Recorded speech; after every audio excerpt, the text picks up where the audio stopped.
Affairs. It's a very, very prestigious, scholarship if you can get that fellowship. In 2009, 2018, and 2015, she was a visiting professor at Magnus University and Vilnius University in Lithuania. Her articles on minorities, women, and historical trauma in Lithuania have appeared in the Journal of Baltic Studies, Gender and History, Journal of International Relations and Development. Her most recent book is Crisis and Change in Post-Cold War Global Politics, Ukraine in a Comparative Perspective. This is a co-edited volume. Her other publications include books and articles on minority rights and historical memory in Eastern Europe. She is the president of the Association for the Advancement of Baltic Studies.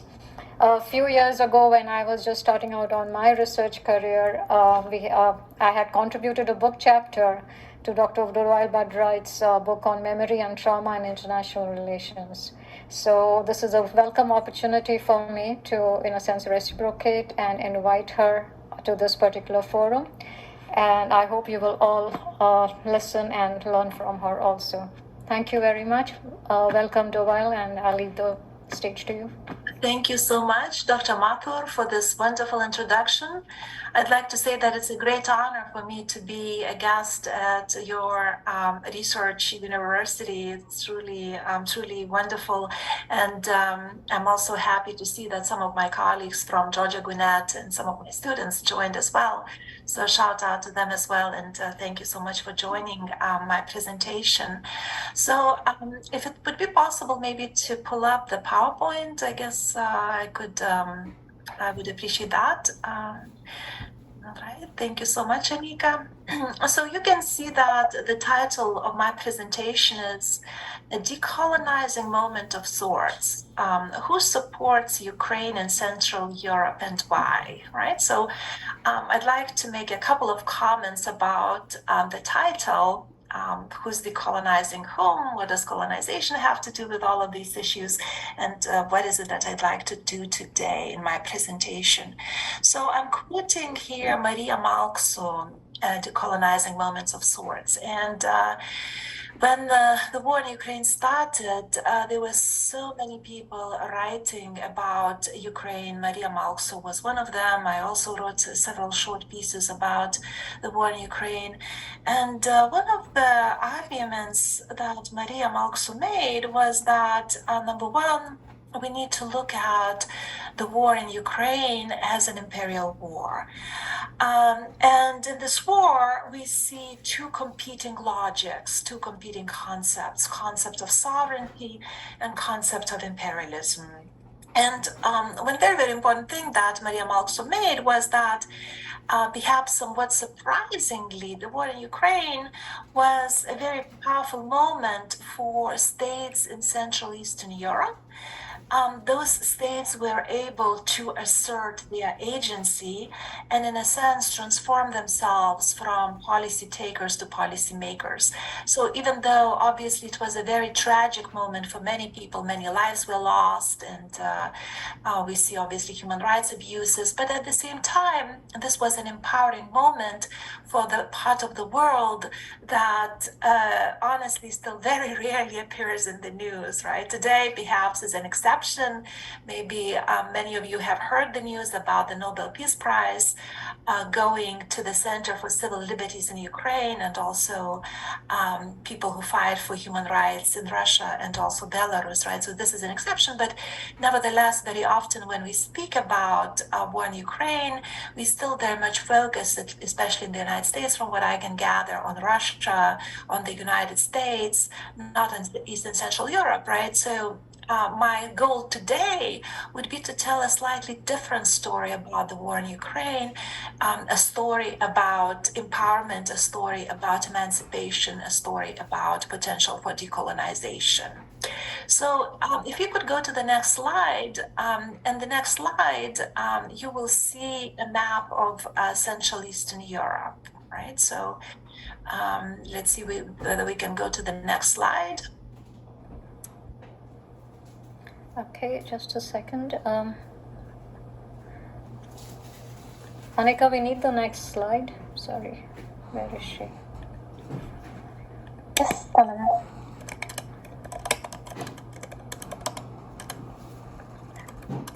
Yeah, so here you can see the region of East and Central Europe, which is broadly defined as the area between Russia and Germany.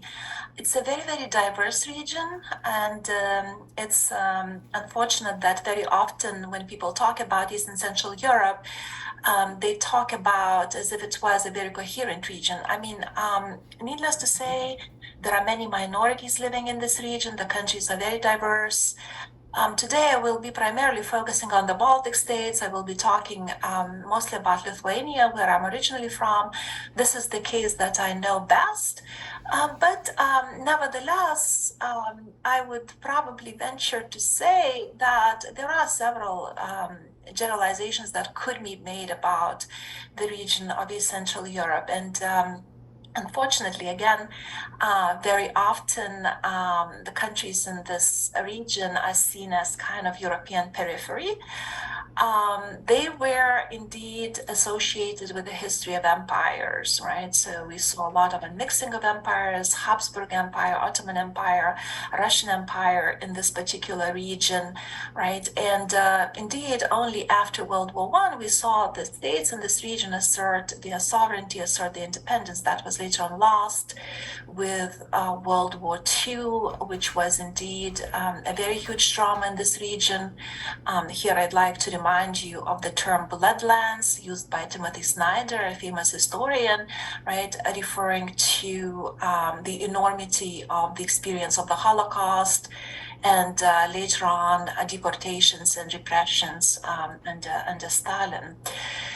For political science today, the region very often is discussed in the context of the European Union and NATO enlargement, which took place in the 1990s and then in 2004. And very often you hear probably an argument coming out from international relations realists such as Mersheimer, right, that it was the fault of the West to take in the countries from East and Central Europe into NATO, and this is what basically accounts for war of Russia against Ukraine, right? That's a very problematic argument. And in my eyes, it's problematic for for this main reason that the countries in Eastern and Central Europe very much denies those countries agency, right? That somehow Mersheimer and other realists in international relations basically think that this region should be this buffer zone, you know, between the so-called West and Russia, and they do not deserve to make decisions about their future, about their security, about their belonging, right? So again, what I'm trying to do in the presentation today, we try to fight this portrayal of East and Central Europe and in a sense challenge the arguments of realists in international relations, arguing that it's necessary to look at the war in Ukraine and to look at East and Central Europe differently. So if we could go to the next slide, I'd like to briefly talk about the main foci of this presentation. And the main foci of this presentation, that was the previous slide, was how to study the politics in Central and Eastern Europe. How could the study of politics in Eastern and Central Europe speak to the wider concerns of international relations, right? So very often, again, this region is non-existent in international relations. Again, the focus would be on the big states, the states with a lot of power, such as the United States, such as Russia, and these East and Central European states are treated as a periphery, which is basically almost non-existent, which is not important, right? So I will put forward several ways in which the focus on Eastern and Central Europe could enrich the discipline of international relations. And I'll try to argue that the study of the so-called weak actors in international relations should be central, should be made the central foci of this discipline. I will also like to introduce the concept of vicarious identification. I will talk about it, and I think that introducing this concept and drawing on this concept gives a very different view of the war in Ukraine, once again linking it to emancipation, linking it to decolonization, and highlighting the agency of Eastern and Central European countries, right? And I'll talk a little bit more later about this concept of vicarious identification. Right now, I just very much would like to say that, simply put, it's basically emotional identification with Ukraine, treating Ukraine's pain as your own, right? And trying to see, again, the war in a different light than simply a competition between military competition, basically. And finally, in my presentation today, the third part of my presentation, I will try to do something brave. I mean, they say that, trying to predict something in political science is basically a suicide, but I decided that I'll be brave, and I'll try to hypothesize about the implications of the current identity shifts that are related to this concept of vicarious identification for broader European politics and even global politics, right? So we all know that when it comes to the support for Ukraine, it's not universal, right? And we are starting to see lines of division, especially when it comes to the countries in the global south. We know that President Zelensky invested a lot of time and effort to try to get some countries from the global south support Ukraine, right? But it's not happening. So what are these future lines of division that we're going to see that perhaps are related to vicarious identification? What is this? What are we going to see after the war is over, right? So let me start out with the first question, which is to say, how could the study of politics in Central and Eastern Europe speak to the wider concerns of international relations? So if we could go to the next slide. In the next slide, I talk about Eastern Central Europe and the study of crises, right? So I think that the first step to try to think about international relations differently in the context of Eastern Central Europe would be to rethink this concept of crises, right? I mean, I realize very well that the war in Ukraine, many Ukrainians are very resistant to the use of the term of crisis. They say, this is war, this is not a crisis, and I completely agree with that. However, I would like to say that prior to the war, there was crisis of 2013, 2014, right? And when it comes to the current war, I see this as a crisis, a global crisis, right? It's not just a local crisis of little significance, but I see it as a very, very important global event. So in that sense, I'm using the term crisis a little bit differently. And my argument here is that it's essential to rethink the crisis in international relations. I think that it's erroneous, and I think the war in Ukraine shows it so well, to see the crises as something that has to be just managed, something that has to be handled by the strong actors. So the only countries that matter would be Russia, the United States, the European Union, right? But I think the fact that the Ukrainians were able to assert their agency by fighting bravely and again making advances in this war, to me, in my eyes, it shows the crucial importance of the so-called weak actors, right? Even after 2013, 2014 crisis, very often in international relations, also in mass media, this crisis was basically discussed as if Ukraine did not exist, as if Eastern Central Europe did not exist, right? So I think that what 2022 war shows us, it's time to take the so-called weak actors into account, and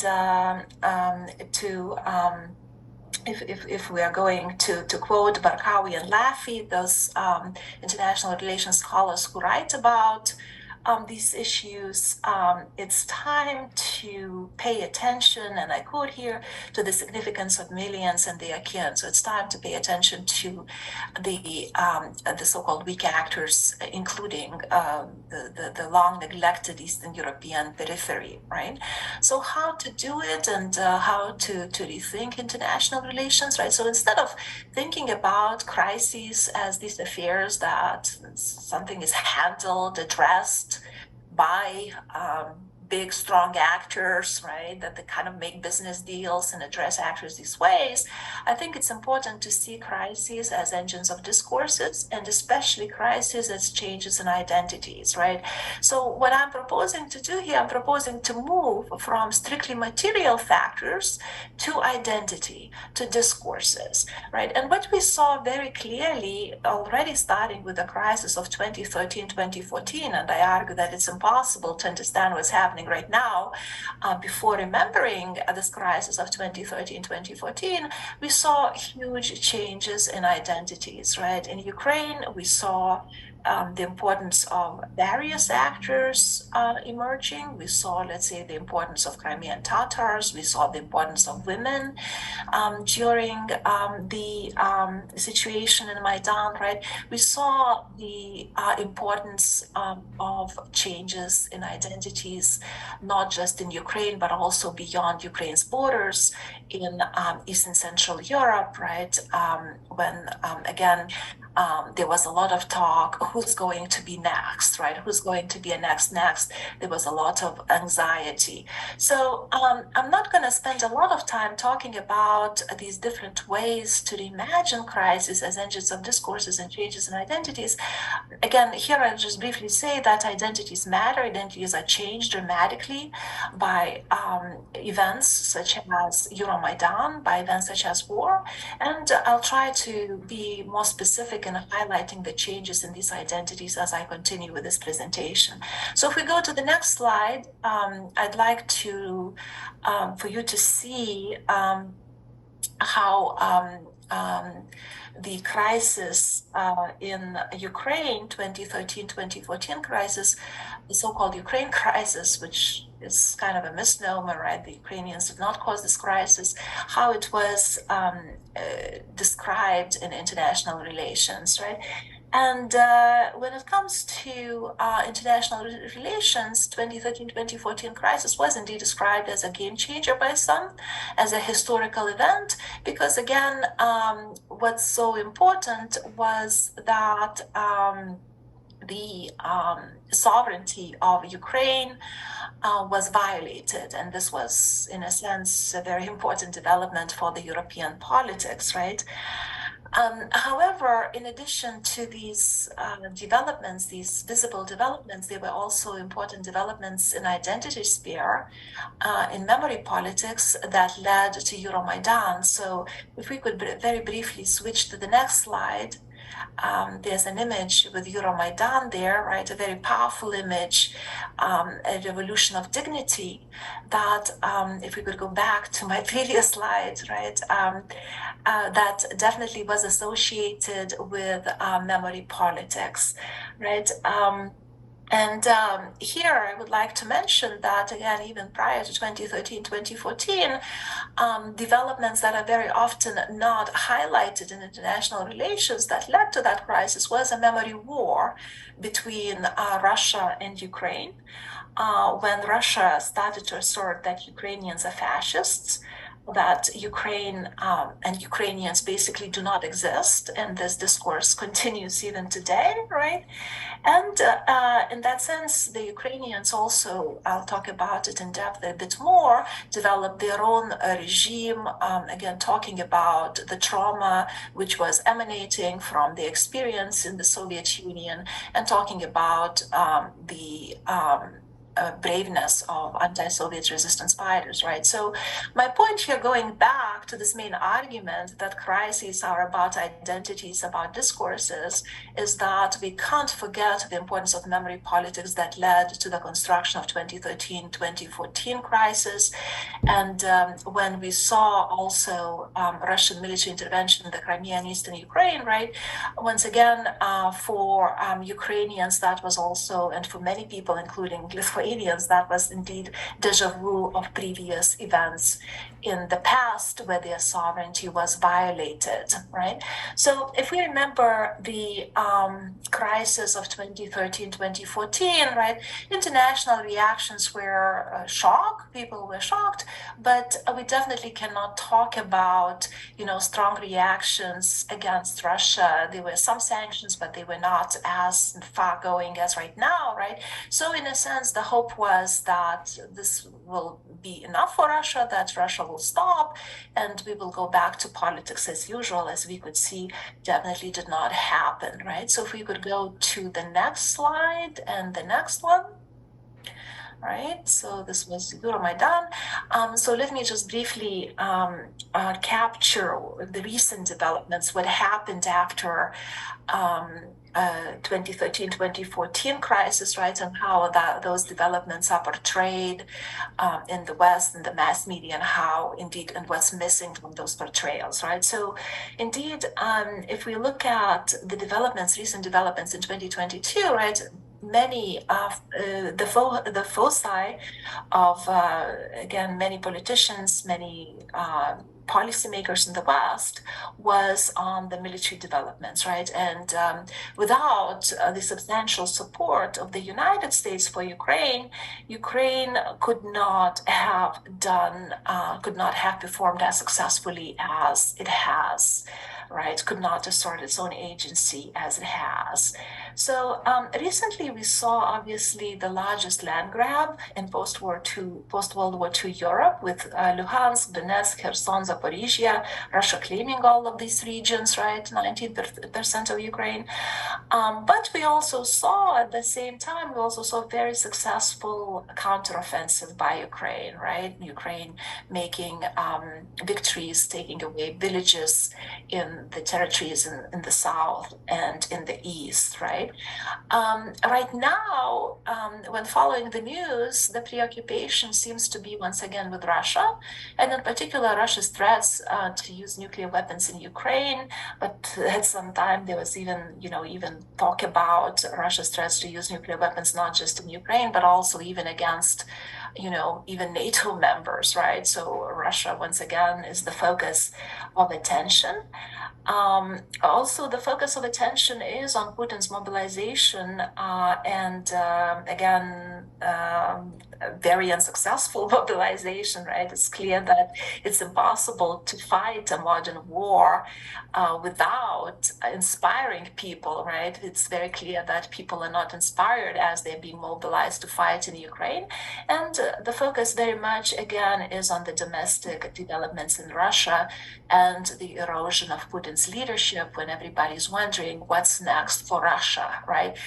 Perhaps conveniently forgetting Ukraine, forgetting Eastern Central Europe, right? So the question that's being asked right now a lot, almost every day in the mass media would be, how do you handle a wounded Putin, right? Is indeed Putin going to use nuclear weapons as kind of trying to equalize powers, trying to fight against this unsuccessful mobilization and also basically quote unquote to defend those newly annexed territories, right? So I think that we are all following the news, we are all following what's happening, right? But I think the point that I'm trying to make here is that once again, very clearly, as it always seems to be the case, the focus is on the strong actors, right? In this particular case, the United States, Russia, what's happening to them, what's happening with them, right? And we forget, once again, forget the so-called weaker actors, forget Eastern Central Europe. So right now, let me turn to an alternative story. And right now, I'd like to put forward focus solely on Eastern Central Europe by talking about the concept of vicarious identification. So if we could go to the next slide, here I'm starting an alternative account, right, about the war in Ukraine, and I'm going to the second major focus point of my presentation. How do we make sense of what's happening in Eastern Central Europe? How do we make sense of this emotional identification with Ukraine? So here I'd like to introduce the concept of vicarious identification, which was put forward by Christopher Browning, Pertti Jouoniemi, and Brent Steele, who, drawing on the psychological concept, argued that it's possible to apply it also to international relations, right? Those of you who are based in the United States, you might remember the story of Rachel Dolezal. She was a famous civil rights activist, and she presented herself as an African American, right? So she embraced this identity of an African American. She was fighting for African Americans until at one point she was outed by her biological parents as racially white, right? And this caused a big debate in the US. What is race? Who can consider themselves to be an African American, right? But what matters is that we saw in her story a very clear vicarious identification, right? This willing emotional identification, adopting of another identity, right?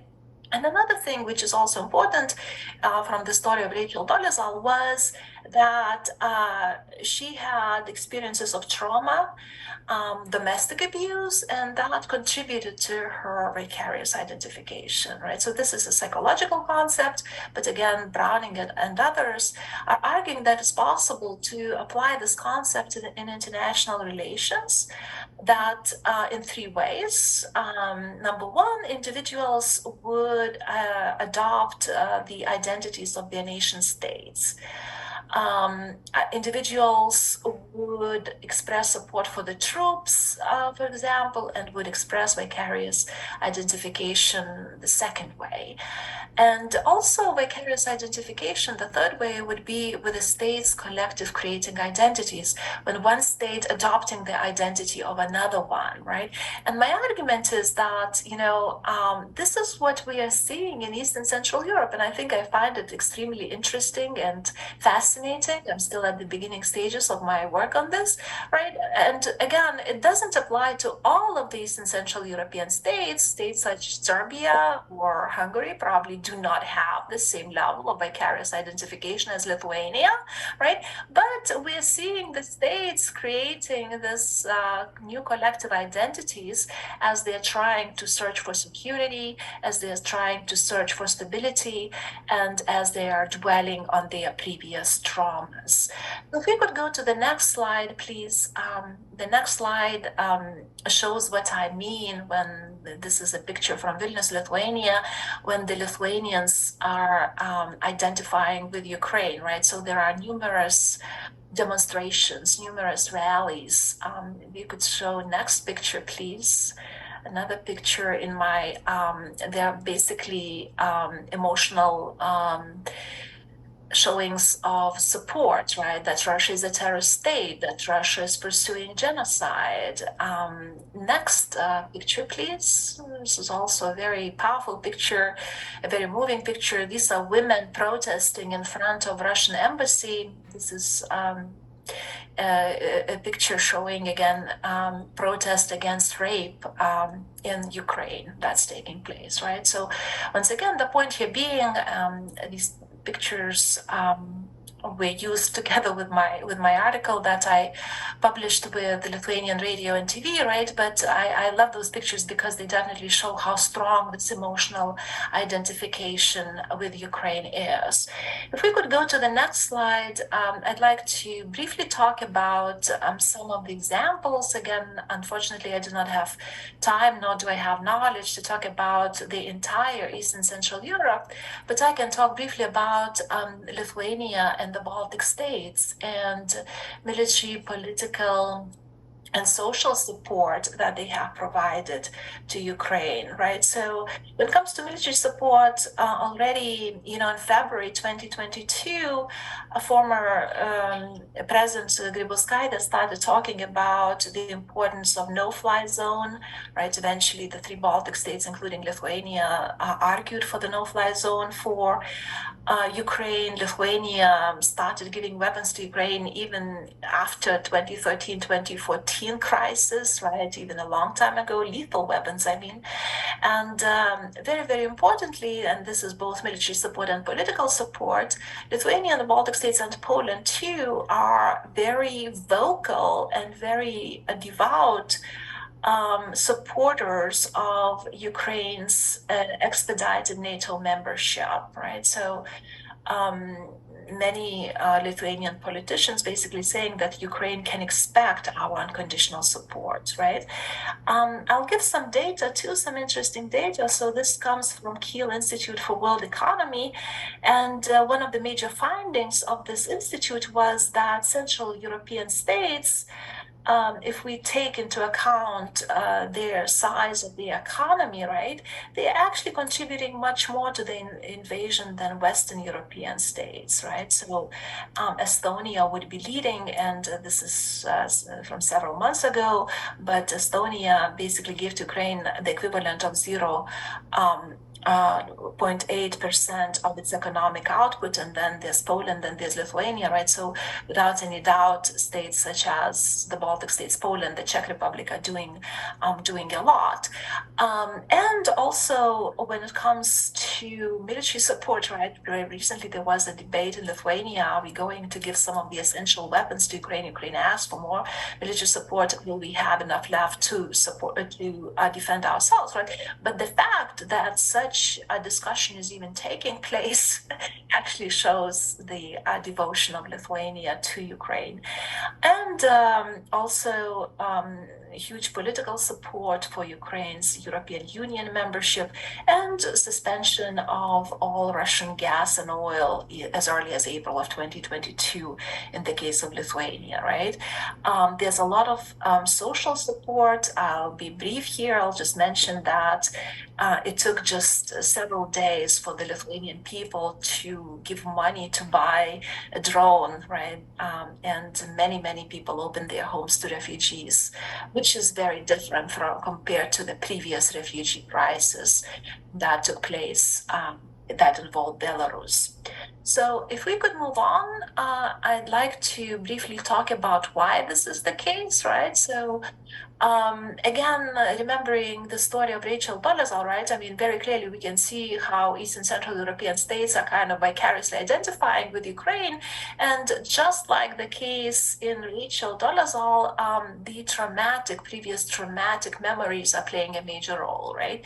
And in a sense, you say, well, what's so surprising about, the Eastern Central European states identifying Ukraine? But it's actually quite an interesting development because, again, if we look at what happened after the disintegration of the Soviet Union, if we look at what happened after 1991, we saw that the Baltic states and many states in Eastern Central Europe and Ukraine actually took very different routes.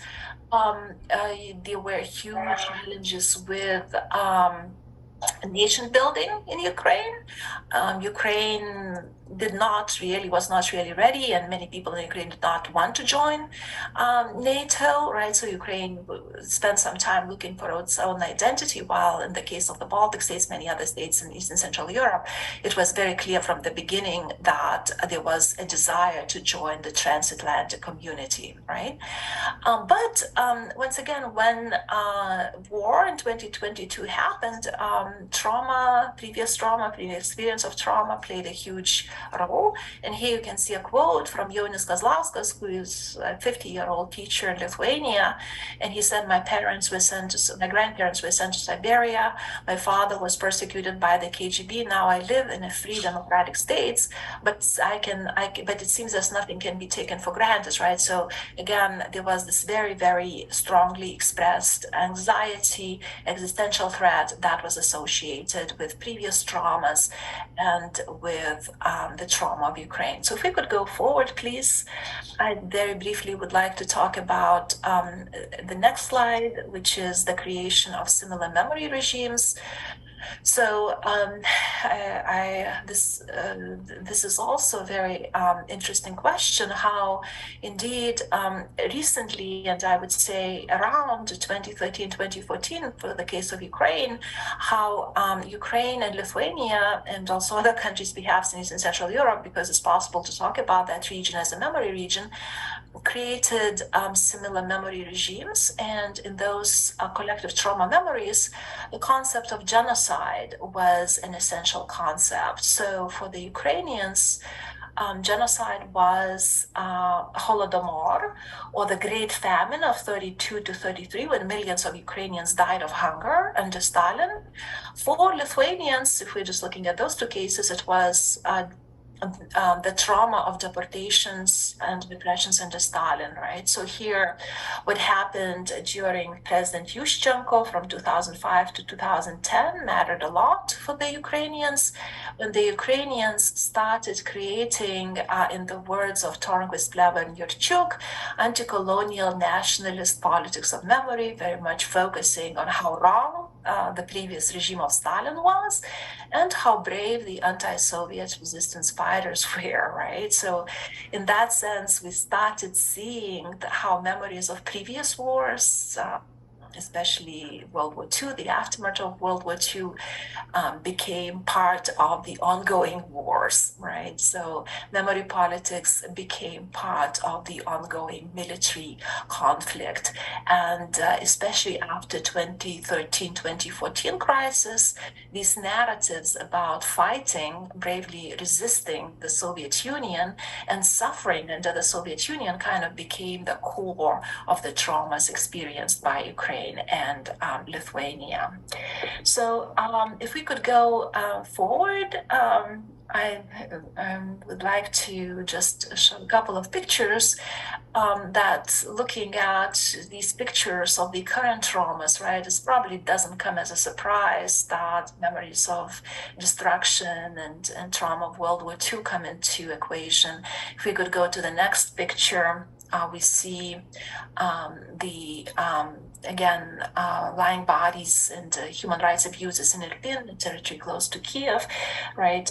So it probably doesn't come as a surprise that many countries, obviously including the Baltic states, refer to what's happening today as genocide. And definitely there are huge attempts to revive also the discourse associated with genocide and the Holocaust.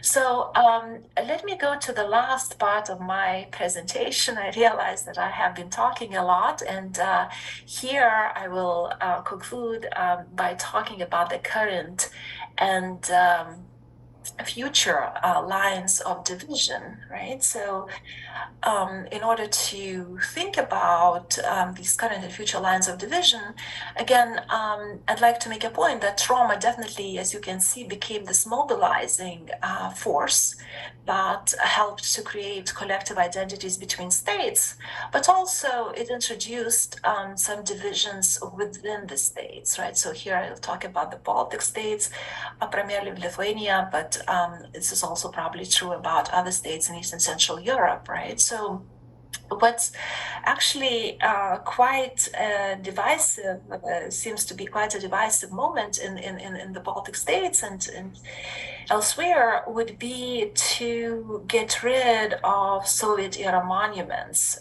and rethink the meaning of Russian culture, right? And especially getting rid of Soviet-era monuments is not always pursued positively by significant minorities, especially in Latvia and Estonia, right? So in Latvia and Estonia, about 25% of population identify themselves as Russians, only 5% of population identify themselves as Russians in Lithuania. But again, even though in the beginning, this seems to be that there was this rally around the flag effect, and many prominent Russian politicians and ethnic Polish politicians in Lithuania supported the fight against Ukraine. But as the time went on, we saw that there were again mixed reactions in those communities, right? So if we go to the next slide, we see again some of the Soviet era monuments that right now there's a lot of debate about, even going as far as the United Nations, as there are complaints from Lithuania, let's say, about removing these Soviet era monuments, right? But nevertheless, if we could go to the next slide, many of the Soviet era monuments were already removed in many places, Lithuania, bless you, and other Baltic states, right? So long story short, again, in addition to these very visible expressions of vicarious identification, solidarity, right, we also see some new lines of division being introduced, and again, probably one of the biggest, one of the most important debates that are happening in East and Central Europe right now would be coming to terms with the Soviet past and what to do about it. Let me go to the next slide and talk a little bit briefly. I'll be brief here about the future of the European and global identities, right? So again, who could have predicted, right, in the beginning of this year that the future of Ukraine's NATO and EU membership is a likelihood? And it seems increasingly possible. Again, many people argue that, at least from operational perspective, from success of the Ukrainian army, that current Ukraine's membership in NATO is a possibility, right? Is starting to be a possibility. We're also talking about the future European Union membership, but at the same time, we see the reemergence of the lines that we saw in 2003 when the United States invaded Iraq, between the so-called new and old Europe. So my argument is that we're seeing those lines of division emerge again. Just yesterday, however, in Prague, we saw the meeting of 27 EU countries and also 17 non-EU countries. And there was a lot of talk about the need for more solidarity in the region, right? So hopefully there will be also push, not just for the lines of division, but also for unity, as Russia seems to be increasingly seen as a source of threat, right?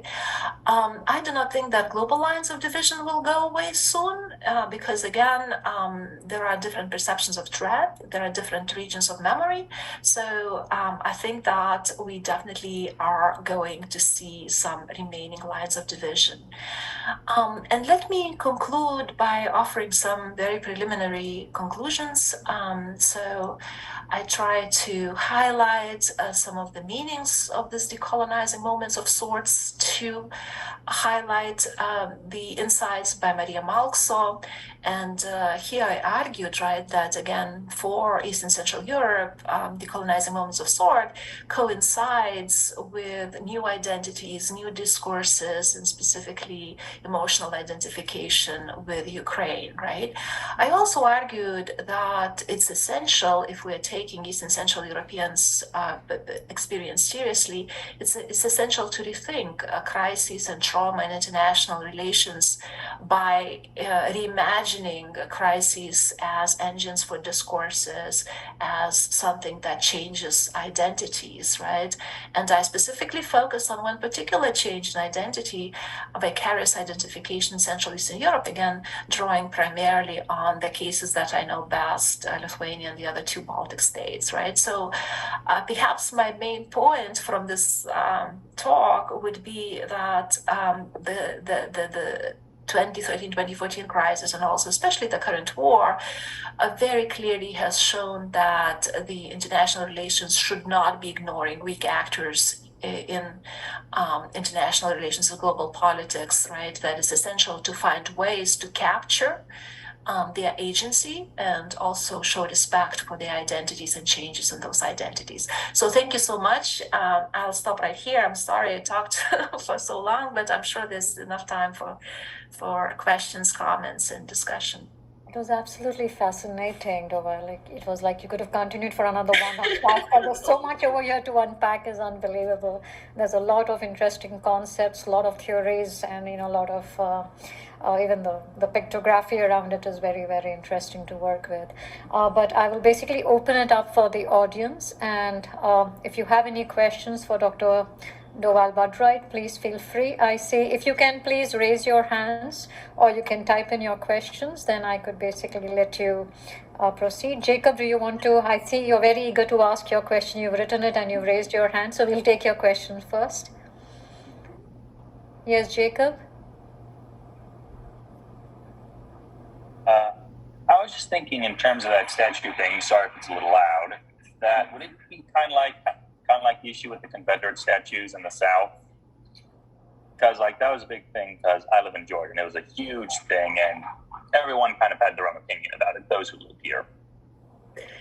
Thank you so much. Indeed, this is a great question, right? And several things. Obviously, the context is very different, right? We're talking about East and Central Europe, the bloodlands, right? And we're talking about civil war, which happened during the 19th century, a long time ago, right? But in all fairness, both were pretty bloody.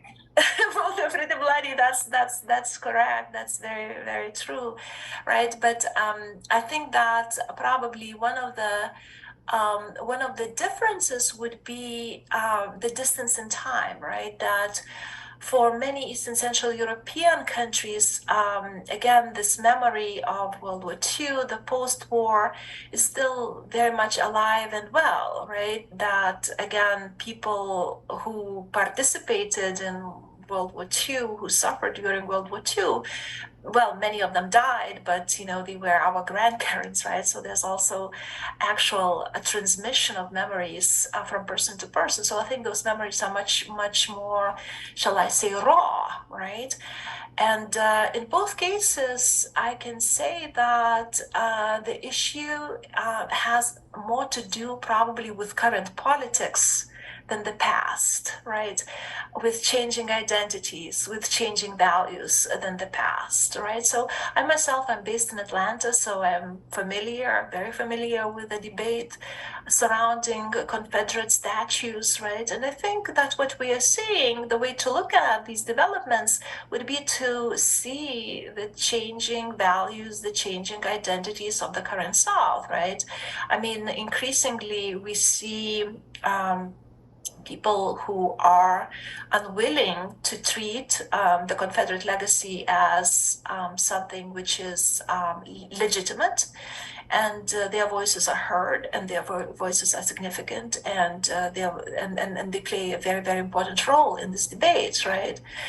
I mean, again, I'm a big believer in understanding of the context. So I think it's very, very important. I mean, it's probably possible to very easily get rid of all of the statues and, basically get rid of the past, right? To get rid of the past, right? And start new and as if it didn't happen, right?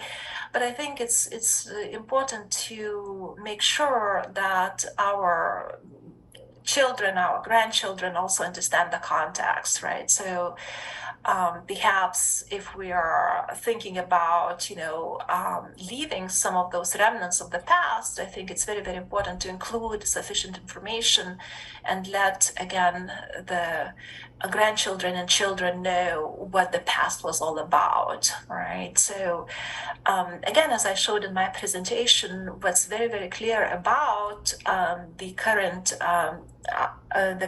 arguments about monuments, it's basically what we're seeing drastically changing identities as they relate to war in Ukraine. And as scholars, I think we definitely need to pay attention to those changing identities. Yeah, well, I just thought of it, but part of it's also a lot of people don't want to do like back in like the 80s and 70s, glorifying the old Confederates would it kind of be something similar to, and like the idea about one of the big reasons it's for the decline, not wanting to over glorifies what was a horrific moment in history? Because that's another big issue with that. That's a big issue, right? And again, it's probably in this particular case, it's probably difficult to make generalizations about the whole region, and the region of East and Central Europe is very, very diverse, right? So, needless to say, during the Soviet times after World War II, those soldiers that you saw, the picture of the soldiers, they were glorified, right? The Red Army, they were glorified, and this was hegemonic narrative, and it was impossible to go against it, right? In the U.S., this was not the case. The U.S., was a democratic country, and it was possible to express dissent, right? Even against these certain memory discourses. But after the disintegration of the Soviet Union, again, there have been an ongoing struggle how to digest the Soviet past. And here, again, what we're seeing increasingly with the war in Ukraine is that for very, very many people, this past just becomes abominable, and there's a very, very strong need to kind of get rid of it with the monuments, right? So there are similarities without any doubt, in the sense that, once again, despite about memory politics, despite about monuments, is about changes in identities. In that sense, it's true. But again, when it comes to the US context and the context of East and Central Europe, I still would suggest that these are two very different contexts. Okay, thank you. I was just a little curious about that. Thank you. That's a great question. That's a great question, though. Thank you. Thank you, Jacob. Is there anyone else who would like to ask a question? Dr. Stefanova? Yeah, sure. I wanted to give some more opportunity for students to do that, but thank you very much for a very insightful presentation. I happen to, come from a different region of Eastern Europe, from Bulgaria, so I would think that those dynamics that you outlined, that identity shift would be more expressed in countries like the one I come from, where exactly the memories of the past have institutionalized the regime almost, that their vast pro-Russian basically constituencies in Bulgaria, actually a pro-Russian majority in the country, and we see that shift now, the identification with Ukraine stirring domestic politics. I would think that pretty much those were really settled identities for the Baltic states. And I want to take the question much more to the European Union. You make an argument about world politics. That is the importance of small states, basically. Some of them have significant resources, so weak states is another way to put it. But what about the European Union? Because you cite the work of Maria Małkszow and her work tends to talk about that memory regime in Europe, that the Eastern Europeans, especially the Baltic states, we can see the agency there throughout the years.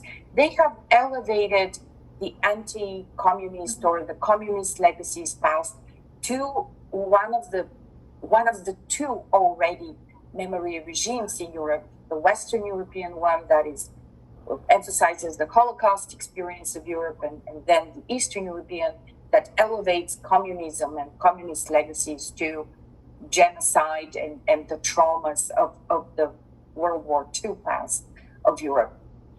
Do you see a trend there that is much more to elevate on a regional basis that discourse, that identification of probably the entire West and East of Europe as, the legacies of communism for European societies as a whole?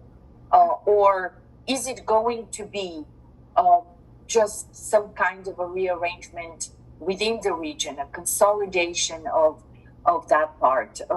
Do you see that kind of agency already a pan-European agency, or is it much more entrenched? And by entrenched, I would say Eastern Europe continues to be exactly where it is. It's more visible, but it's not spilling over into the European Union.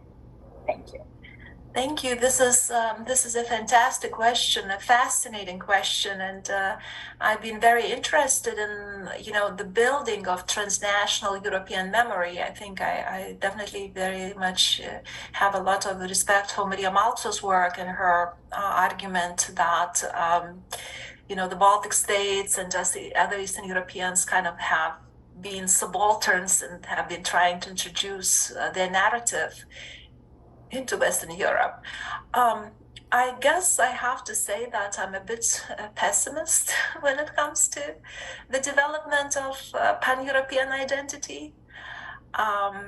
Again, what happened yesterday with the attempts of France to create, political community, I think it's a good development. It's trying to create some sense of unity, right? But looking at underlying identities and underlying memory politics, I do not think that during all these years, the Europeans have been able to create a common European memory, right? And one of those memories, at least in the past, arguably was the memory of the Holocaust. But again, if we do research on the ways in which Holocaust is remembered and especially contested in Eastern and Central Europe, then we see that it's very, very difficult to talk about one big memory, of the Holocaust.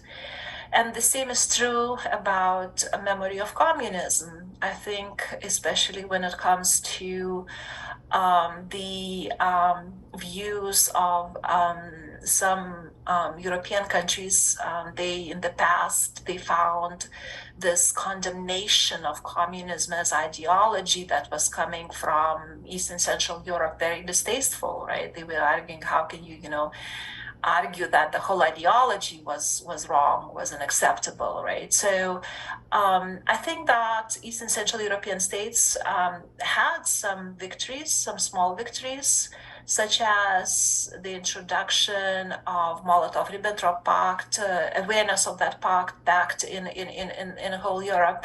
But I do not think that Western Europeans know much about communist past, nor that they do care about much of the communist past, right? Now, granted, the current war in Ukraine actually, once again, raised awareness of Russia.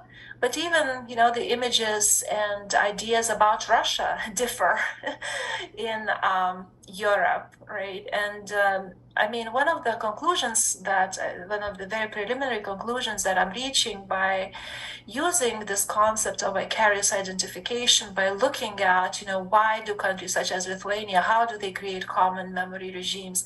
How do they establish these emotional identifications with Ukraine, right? One of the things that I'm finding is that I do not think that there's such emotional identification with Ukraine in the so-called Western Europe, right? There are perhaps perceptions of Russia as a threat.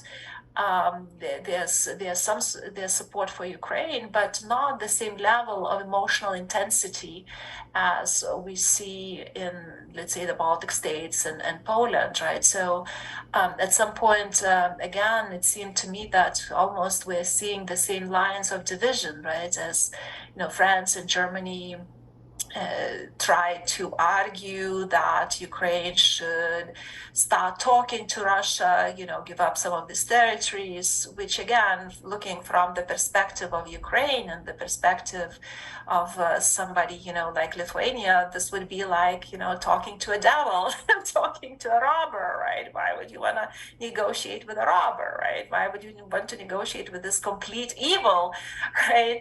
And that's, so I think that there are these lines of division, and I think that we're definitely still ways away from the creation of common European identity and common European memory.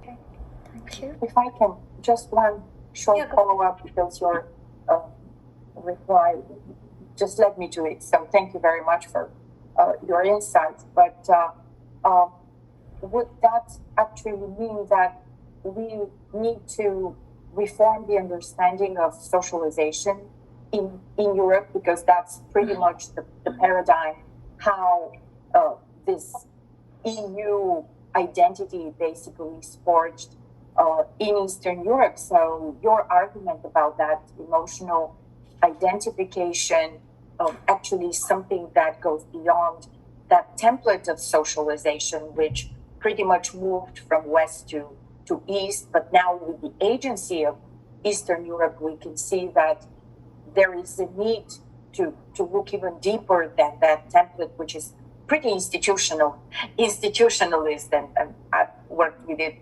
from this perspective. So would you take the argument so far to say that unless you include that, you cannot have a fully meaningful socialization, or the enlargement type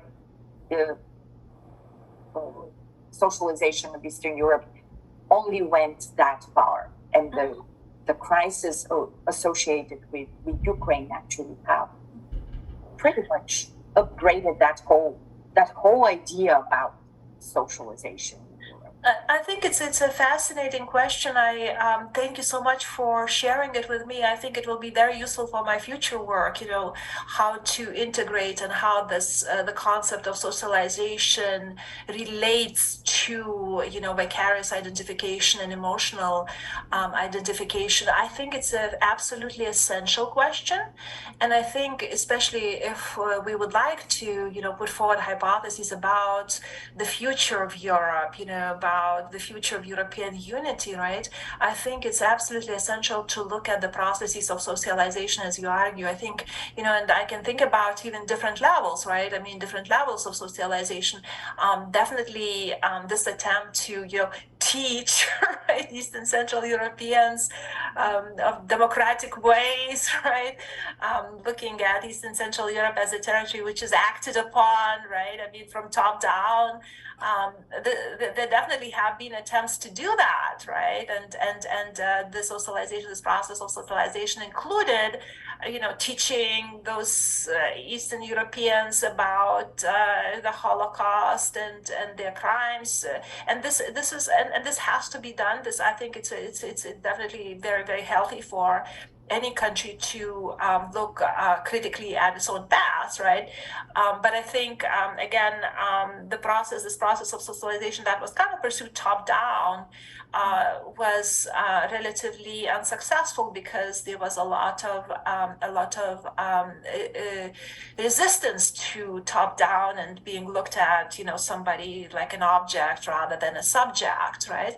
But at the same time, I think there could be perhaps more successful ways of socialization, and coming not just from the West, but also maybe coming from the East. And I think maybe it's possible to put forward a hypothesis that, especially after the war in Ukraine is over, right? I think maybe there will be a bit more respect for East and Central European region as such, and maybe East and Central European region will be able to assert its agency and even pursue some processes of communication and socialization with the West.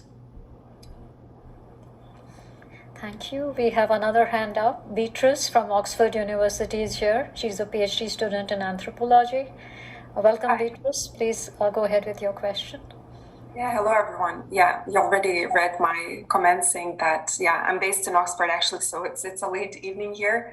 But yeah, I saw the link in your Twitter account, Davila. So thank you very much for your presentation. So I don't have a question, but I have a reflection, I guess, to share, and it's also an opportunity for me to try to articulate it out loud. It's something that I've been thinking of these recent days. Yeah, so I read your articles about vicarious identification, also some other articles who would see the situation, this emotional identification in terms of political kinship. For example, this is what Dacia Janovska argues. I think what is interesting about the situation, and especially the Ukrainian refugees coming to Eastern Europe and the Baltics in particular, is that many people opened doors of their own homes, which allowed for these intimate encounters. And in many other cases of refugees coming, they're sort of invisible. You know, we talk about refugees being placed in different, camps or in institutions. And in this case, people could intimately encounter the real Ukrainians, not the social media, Ukrainians, but actual Ukrainians. And I was thinking about something, an example actually coming from my family. So my grandmothers are hosting different Ukrainian families at home, and they had a conversation the other day. So one of my grandmas was sharing a story about her Ukrainians, so to say, saying, oh, actually they're, the husband of the family, the man, he's fighting in Ukraine, he's fighting this war on our behalf. And actually, they don't even want to be in Eastern Europe. They're waiting to come back home. And then the other grandma said, and the Ukrainians that we are hosting, they actually don't know what Holodomor is. And, the man of the family, he also came to our house. So maybe, they are not as much of Ukrainians as the others. So I'm saying this thinking that I think what is also very interesting is what will happen next, because what I think sometimes when we talk about this emotional identification, people have a sort of a vision of an idealized Ukrainian, what that person is. And I think what I've been noticing recently is these voices in Lithuania, especially because it's the context that I know, saying, oh, we accepted these people, but we start noticing Russian language in the public space more often, which is something that we, not necessarily like. So I guess I'm just sharing this to say that I'm really curious what will happen next and what is the potential of this mobilization based on, calling it vicarious identification or political kinship. Will there, I don't know, be a certain empathy fatigue that will follow or something else? So yeah, this is just what I've been thinking of, and I wonder what you think about it, Babila. I think this is a great insight, and and again, one of the difficulties about talking about narratives and discourses and identities is just that inevitably, as social scientists, we are making some generalizations, and I think the beauty of anthropology is the ability to zoom in on an individual level, and then these generalizations disintegrate and they become much more complicated, and we see many caveats then. Here I'd like to just say that when I talk about these collective traumas or these discourses, I'm definitely talking about hegemonic narratives, right? And when it comes to hegemonic narratives, one of the characteristics of those hegemonic narratives that there are always resistances to those hegemonic narratives, that they're always contested, there are always resistances to those hegemonic narratives, and they can come from different sources, right? And here I think that the examples that you are quoting, we're actually starting to see some resistances to this vicarious identification with Ukraine, which I think in the case of Lithuania has become a hegemonic identity, a hegemonic narrative, right? So it's difficult, to say how long this identity or this collective identity, this vicarious identification will last. I think until the next huge critical event, right? Because even when Lithuania Lithuania created, the story about the fighting and suffering that people suffered during the Soviet times under Stalin. They were deported, and they were these, brave anti-Soviet partisans, right? I mean, there have always been resistances to those narratives, without any doubt, very strong resistances, right? But nevertheless, the state, it matters what politicians do, it matters what the state does, and the state chose to privilege those narratives over others, right? And I think right now, the Lithuanian state, if we're looking at, what the president says, what politicians say, they definitely privilege this vicarious innovation with Ukraine over these other narratives, such as we see too much Russian, in the public sphere, right?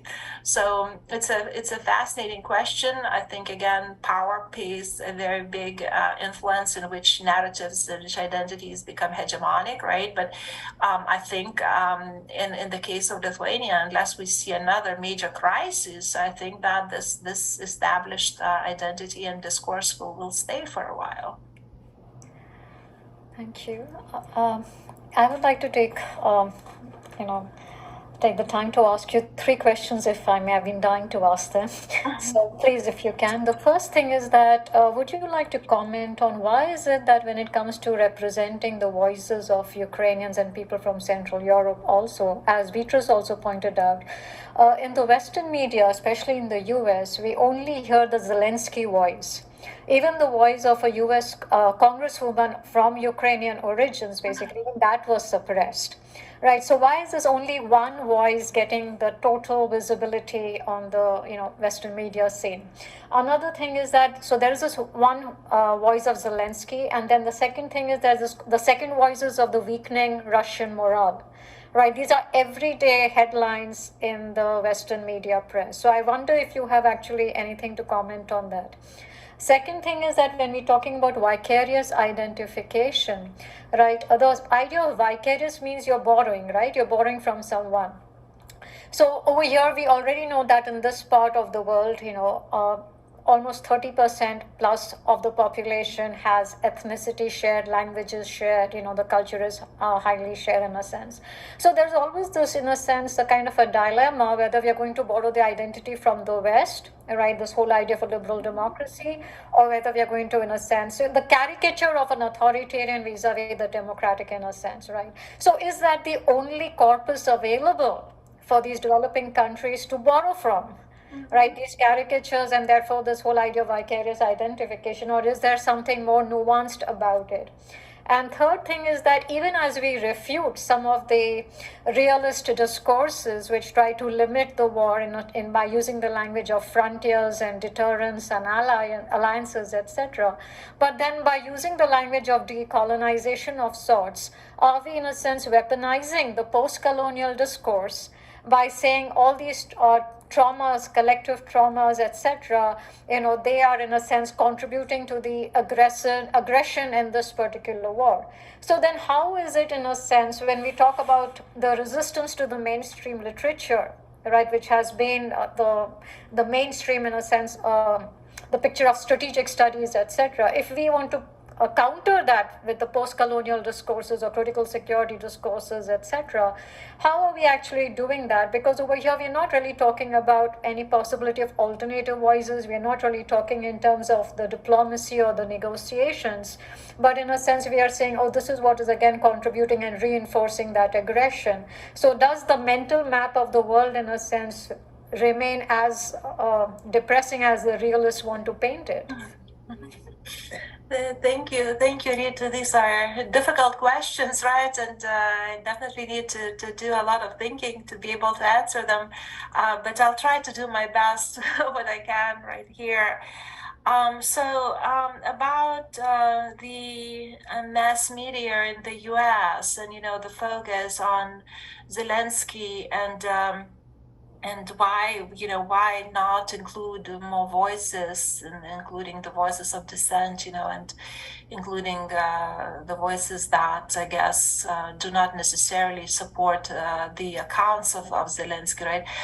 I think that when it comes to mass media in the United States, and it's not just the United States, but I think when it comes to these, stories, hegemonic stories, discourses outside of the United States, people respond very well to a story about heroes and villains, right? So it's it's clear there's a story about a hero and there's a story about a villain, right? And it's easy to follow that story and it's easy to identify with that story, right? Myself, I do tend to think that, in a sense, in the case of this Russian war in Ukraine, I think that there is definitely such a thing as evil, right? And I do think that when we talk about human rights abuses, huge human rights abuses in Bucha and Irpin and elsewhere, they happened. They are there. This is very, very serious. So I do think that there's such a thing as evil in the story, right? I think that this also has to do with the choice. I mean, when talking about hegemonic stories in the US, I think it also has to do with the choice of the government of the United States to fully support Ukraine, right? And in that sense, we also saw the politicians highlighting, communicating with Zelensky, and that's reflected by the mass media, right? And it's probably true that, again, talking about mass media, even though I guess we can talk and say it's blame mass media for simplification, but at the same time, I think that in the case of probably the journalists in CNN and other places that put forward those stories, they also have their morals, and maybe they do see also what's evil, what's good, and go from there, right? So sorry, it's a bit of a convoluted answer, but that's the best one that I can think of right now, right? That during the times of war, I mean, it seems to be so important to side on the good side and identify, the heroes, and they tend to be very, very inspiring, right? When it comes to the weakening Russian morale, I think there's something to it. I mean, it's difficult to know what's going on in Russia. I mean, because obviously we see very limited information coming from Russia, reliable information coming from Russia, right? But the fact that even the members of some Russian elite are starting to criticize the war, the fact that we see, the images of those thousands of mobilized men who clearly do not want to go to fight.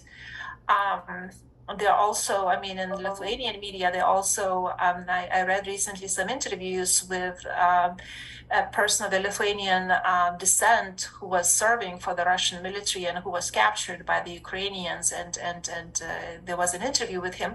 And I think that there's something to it. I think that indeed currently the morale is quite low in Russia. I think if there was some kind of rally around the flag when in the past that Putin was able to produce, I think it's disintegrating, right?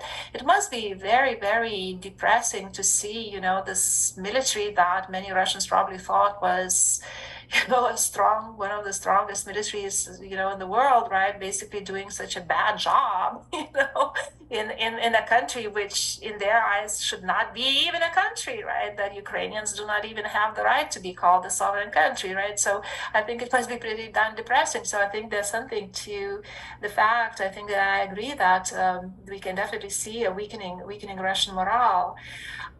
Your point about borrowing from the West as a vicarious identity, I think it's a fascinating one, right?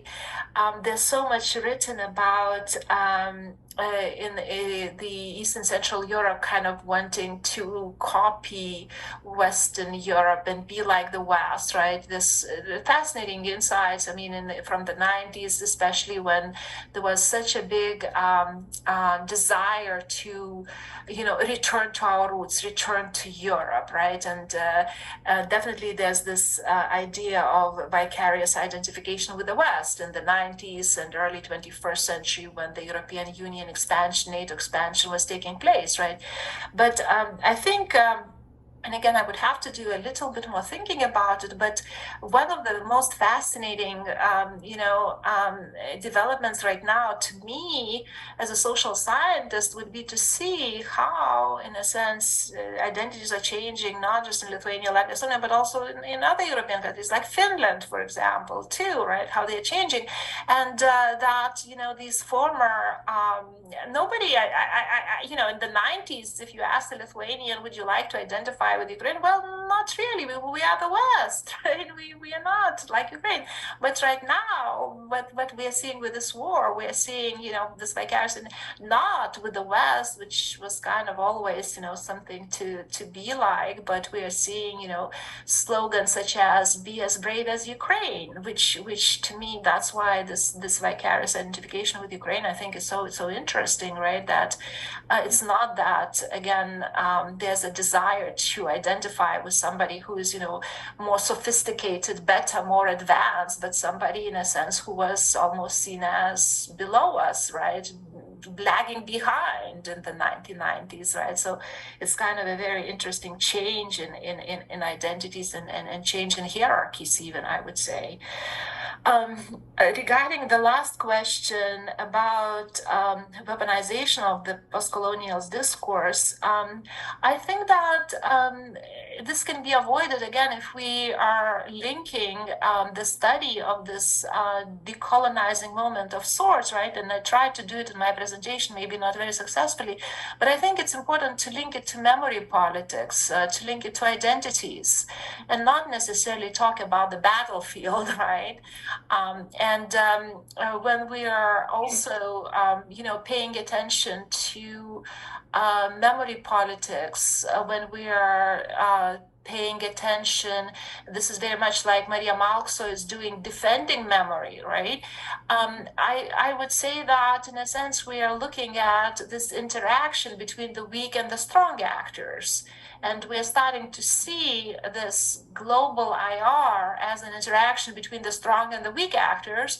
And I think this is very much different from seeing IR as, the area for big, strong powers, as realists would see, right?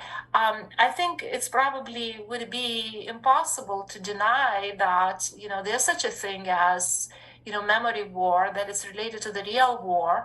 But I think the difference of Maria Malkso's approach and many people who work in global IR approach is that we are trying to rethink international relations as an interaction between strong and weak actors, and the weak actors definitely have a lot of a say, right? So, I do not think that this necessarily means weaponizing the post-colonial discourse to kind of achieve a goal and empower the weak, right?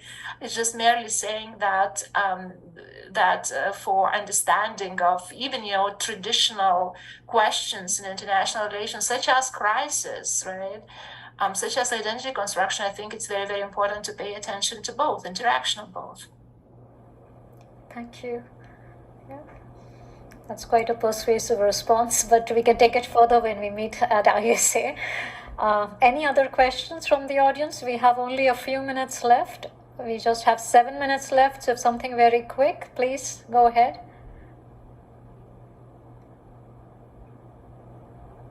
Anybody from the audience?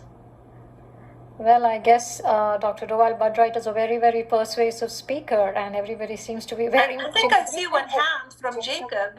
Jacob. Okay, sorry, I missed that. Okay, sorry, go ahead, Jacob. Yeah.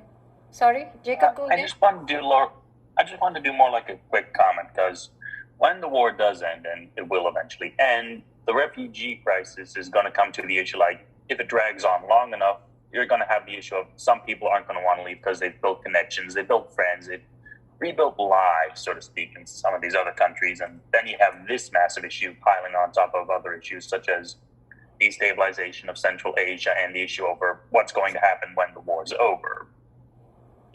The political fallout of, like, let's say, for example, Russia collapses, the issue over resources and what goes what in the post-collapse state would be.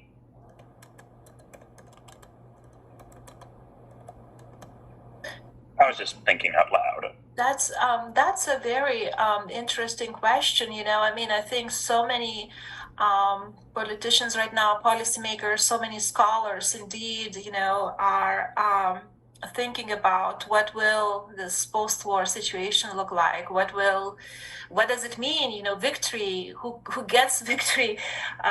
What will happen to Russia? Indeed, I mean, I think without any doubt, I think you're right. I mean, there are definitely big changes looming in the region, and especially when it comes to Russia. I mean, you're right. We saw a huge refugee movement from Ukraine to other countries. Many of these people may like where they live. They might not want to return. And we saw, from Beatrice's comment about how, Lithuanians are dealing with the refugees, that it's changing Lithuania's identity. We are, hearing more Russian, right? So it's definitely, we are seeing hybrid identities develop, right? When it comes to Russia's future, again, in the past, I was hoping this very positive, if Putin goes, that we'll see a democratic Russia. But increasingly looking at what's happening in that country, we do not see strong democratic forces. So even if Putin goes, that does not mean that, a democratic leader will emerge and we'll see a nice, smooth transition, right? So just three quick points I want to raise up. First, when Tsar Nicholas advocated, that's actually what really kickstarted the Russian Revolution, was the lack of a strong head to hold the country together during a very turbulent time. Two, we have seen refugee issues evolve into serious issues, like when the Ottomans conquered Serbia, many Serbians who fled into refugee status into Austria stayed there for a very long time, but many of them decided to stay there. We could see something similar, just not with as long a period of time, because that was a 300-year period. And last, I guess we could maybe see a lot of stuff in Eastern Europe, like how we saw with Irish and immigration in the U.S., how Halloween and Christmas kind of merged into mainstream culture. We could maybe see a hybridization like that, just based off of what we've seen in the States over the course of history. These are interesting and astute observations. I think it's definitely difficult, and nobody I think is daring right now to say what we're going to see in Russia after the war is over. I think there's an agreement that Putin seems to be smaller than ever right now, right? That his rule has weakened because of the situation in war, right? But again, it's probably a little bit too early to hypothesize whether we're going to see another, regime change in Russia anytime soon. Definitely, the war plays a huge influence, right? There definitely will be changes, right? But who will come in next? Maybe just a new leader, or I hope definitely for the best. I hope for the best, but it's clearly an unstable situation for sure. I was just saying because everything was up in the air, and I just wanted to have like a little thought experiment on it. Okay. In the interest of time, I'm sorry I have to cut it short. I would have loved to continue.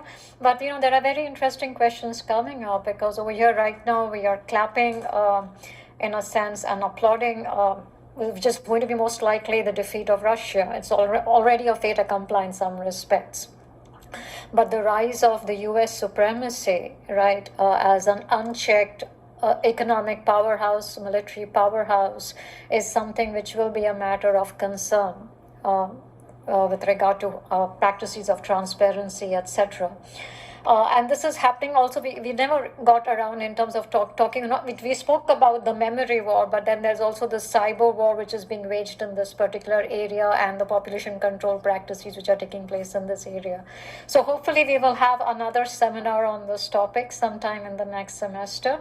And then these are some of the issues which we can probe further. And I hope Dovile will join us again sometime in the near future. We would love to have you again, Dovile. Thank you very much for your time. Thank you so much. It was a great experience. I truly appreciate the invitation. I truly appreciate all of the questions, great comments. They will be definitely helpful for me in my future work. Thank you so much. And thank you, audience. Thank you, Jacob. Thank you, Beatrice. Have a good day. Yeah. Thank Around you a so couple of much. talk about it, yeah. Thank you. Thank you. Thank you. Take care. See you. Bye. Bye. Thank you. Recording stopped.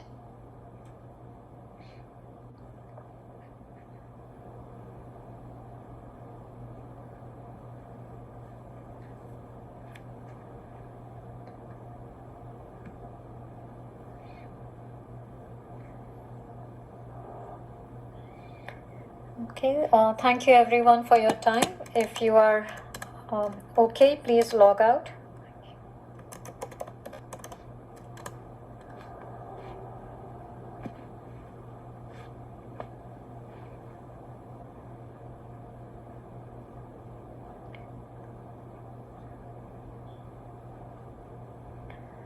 Okay. Anika, are you still there? Yes. Thank you. Anika, we'll end the meeting now, and when Okay. we get the recording, we'll share it with Blaine and ask him to upload it. Please. And also, if you can just send the attendance to me, that will be good. Thank you for your time, Anika. Really. Thank you. Take care of yourself. Yeah. Thank you. Bye-bye.